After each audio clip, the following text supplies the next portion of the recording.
Hello વિદ્યાર્થી મિત્રો, જય અંબે. બધા જ વિદ્યાર્થી મિત્રોને અને જય અંબે ગ્રુપ ઓફ સ્કૂલની અંદર સ્વાગત છે તમારું. ચાલો તો હવે જોઈએ કે ભાઈ સેમિકન્ડક્ટર્સ પદાર્થો છે એટલે કે અર્ધવાહક પદાર્થો છે એમાં વિદ્યુતનું વહન કઈ રીતે થાય. ઓકે, ચાલો તો જોતા છીએ. હવે આપણે આગળના જે પાર્ટ છે એની અંદર આપણે એવું જોઈ ગયા હતા કે ભાઈ સહસંયોજક બંધ છે એમાંથી મુક્ત થયેલો ઇલેક્ટ્રોન જે છે એ મુક્ત ઇલેક્ટ્રોન તરીકે વર્તે અને ત્યાં જે છે એ શું કરે, હોલ ક્રિએટ કરે. ઓકે, ચાલો તો અહીંયા જે છે એ આકૃતિમાં તમને જે રેડ કલરના વર્તુળ દેખાય છે એ છે આપણા હોલ.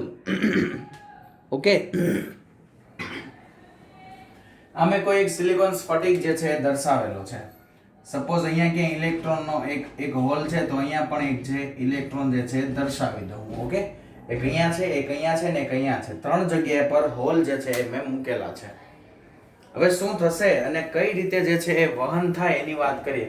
હવે એક વસ્તુ આપણને નોર્મલી ખબર છે કે વિદ્યુત પ્રવાહનું વહન જે છે એ કરાવવું હોય અથવા તો વિદ્યુતનું વહન જે છે એ કરાવવું હોય તો આપણે આપણું જે કોઈ પણ પદાર્થ હોય, કોઈ પણ વાહક પદાર્થ હોય એની વચ્ચે શું કરવું પડે, એના બે છેડા વચ્ચે આપણે વિદ્યુત સ્થિતિમાનનો તફાવત જે છે એ ઉત્પન્ન કરવો પડે. વિદ્યુત સ્થિતિમાનનો તફાવત જે છે એ આપણે લગાડવો પડે.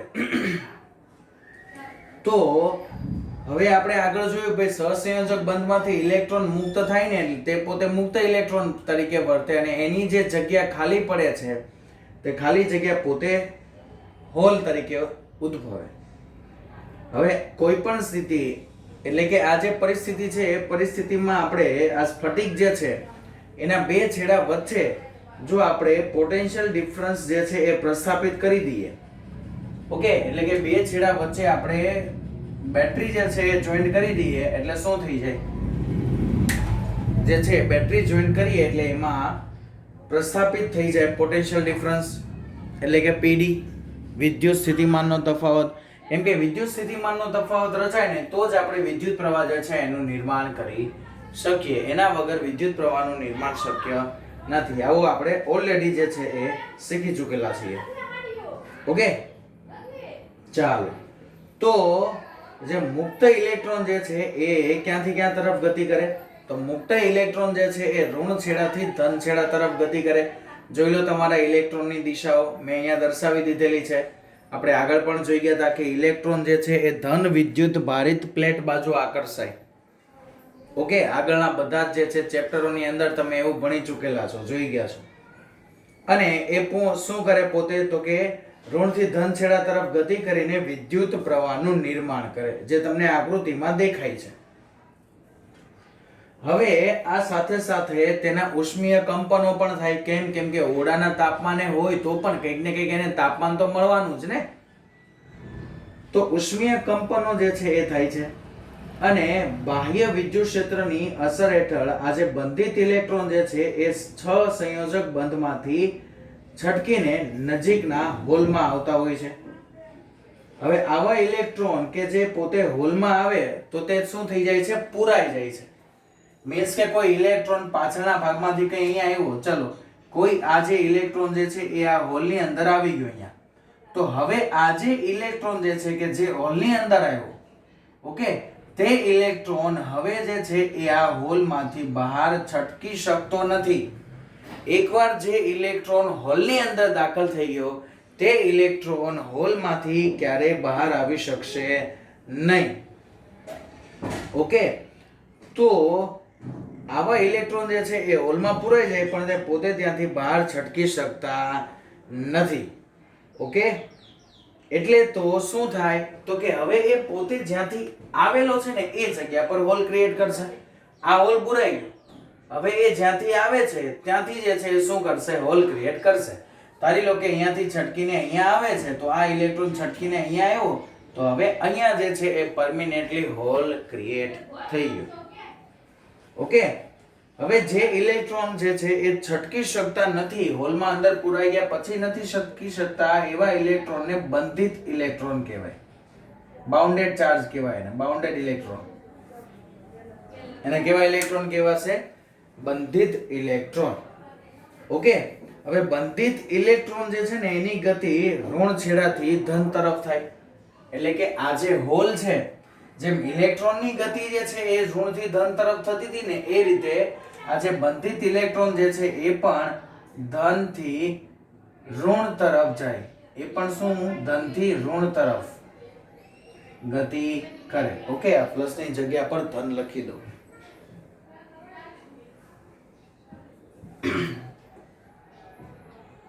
તો આ બંધિત ઇલેક્ટ્રોનની જે ગતિ છે એ કઈ દિશામાં થાય છે? તો કે બંધિત ઇલેક્ટ્રોનની ગતિ જે છે એ ઋણ છેડાથી ધન છેડા તરફ થતી હોય છે. તો પરિણામે આપણે એવું કહી શકીએ કે ભાઈ હોલની ગતિ જે છે એ ધનથી ઋણ તરફ થાય છે. કેમ? કેમ કે પાછળના ભાગમાંથી ઇલેક્ટ્રોન આગળ આવે છે, એ રીતે હોલ જે છે એ પાછળ પાછળ જતા જાય છે.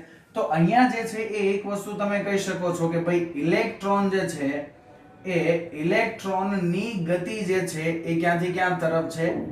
ઋણથી ધન તરફ. ઇલેક્ટ્રોનની જે ગતિ છે એ ક્યાંથી ક્યાં તરફ છે? ઋણથી ધન તરફ. તેની જગ્યા પર જે હોલ છે તે હોલની ગતિ જે છે એ છે ધનથી ઋણ તરફ. હોલની જે ગતિ છે તે હોલની ગતિ ક્યાંથી ક્યાં તરફ છે? તો કે હોલની ગતિ જે છે એ ધનથી ઋણ તરફની હોય છે. ઓકે, જે આપણે નોર્મલી જ અહીંયા આકૃતિ પરથી સમજી શકીએ. હવે આને આધારે અર્ધવાહકોમાં બે પ્રકારે વિદ્યુત પ્રવાહ મળે. ઓકે, એક તો આ ઇલેક્ટ્રોનની ગતિને કારણે વિદ્યુત પ્રવાહ મળે છે, જેને I તરીકે આપણે દર્શાવીએ. ઇલેક્ટ્રોન દ્વારા પ્રવાહ મળે છે એ, અને બીજો જે પ્રવાહ મળે છે એ હોલ દ્વારા મળે છે, જેને આપણે દર્શાવીએ IH વડે. ઓકે, તો હવે આવા જે ઇલેક્ટ્રોન બંધિત અવસ્થામાં છે એ બંધિત અવસ્થામાંથી છટકીને નજીકના હોલમાં ફરીથી બંધિત અવસ્થામાં આવી જાય છે, અને આ ઇલેક્ટ્રોનને આપણે મુક્ત ઇલેક્ટ્રોન ગણી શકીએ નહીં. જે ઇલેક્ટ્રોન હોલમાં સમાઈ જાય છે એવા ઇલેક્ટ્રોનને આપણે મુક્ત ઇલેક્ટ્રોન ના કહી શકીએ. તો મુક્ત ઇલેક્ટ્રોન દ્વારા મળતું જે વહન છે એનાથી જુદું પાડવા માટે આપણે બંધિત ઇલેક્ટ્રોન જે છે એની ગતિની વિરુદ્ધ દિશામાં ગતિ કરતા હોલની ગતિના સ્વરૂપમાં એને જે છે એ નિરૂપણ કરી શકીએ. બંધિત ઇલેક્ટ્રોનની ગતિ એટલે કે હોલની ગતિની દિશા, મીન્સ કે હોલની ગતિની દિશા કઈ હતી? મુક્ત ઇલેક્ટ્રોનની દિશાની વિરુદ્ધ.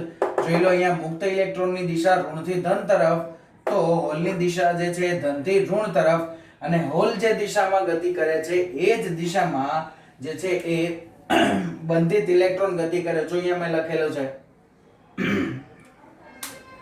બંધિત ઇલેક્ટ્રોનની ગતિ જે છે કઈ દિશામાં છે? તો કે બંધિત ઇલેક્ટ્રોનની ગતિ જે છે એ ધનથી ઋણ તરફની દિશામાં છે.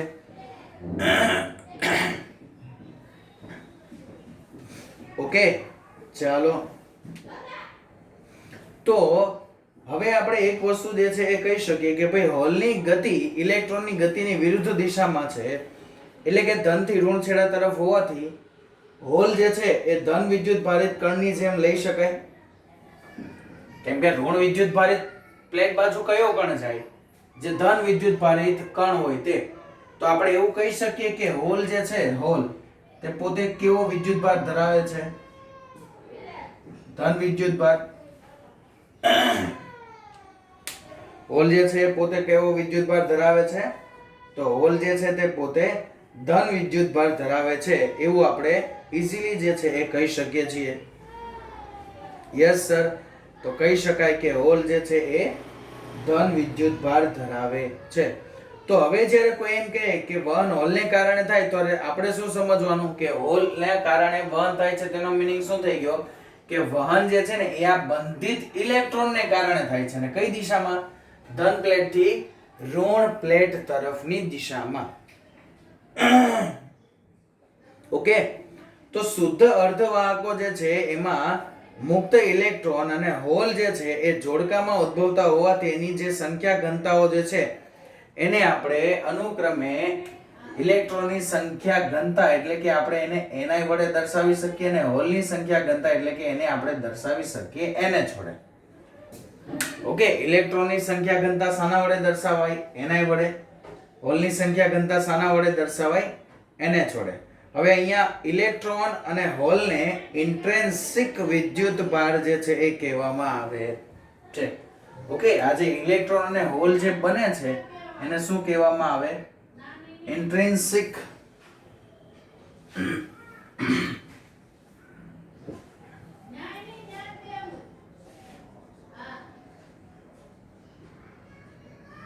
એને શું કહેવામાં આવે? ઇન્ટ્રિન્સિક ચાર્જ જે છે એ કહેવામાં આવે છે. ઇન્ટ્રિન્સિક વિદ્યુતભાર જે છે એ કહેવામાં આવે છે. હવે આવી જે છે ઇલેક્ટ્રોન અને હોલ એની સંખ્યા ઘનતા તો કેવી હોય?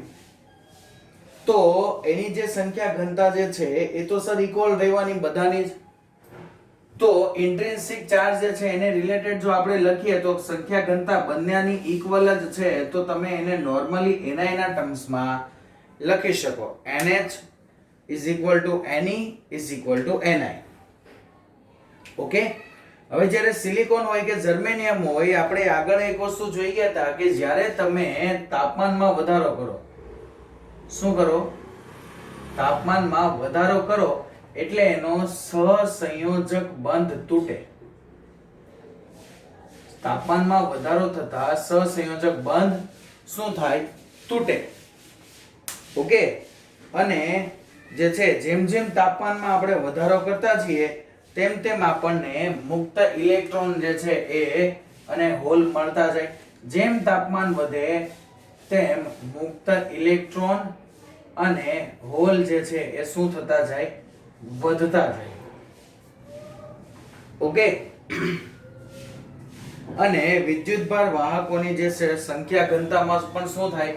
હવે જો આ બંને વધે તો આ તો વિદ્યુતભાર વાહકો છે, તો જેના કારણે વિદ્યુતભાર વાહકોની સંખ્યા ઘનતા જે છે એમાં પણ શું થાય છે? વધારો. અને જેના કારણે વિદ્યુત પ્રવાહ વહન પામે, એટલે કે વિદ્યુત પ્રવાહ જે છે એને તમે શું કરી શકો? તાપમાનમાં અનુલક્ષીને પણ તમે એનામાં વધારો ઘટાડો કરી શકો.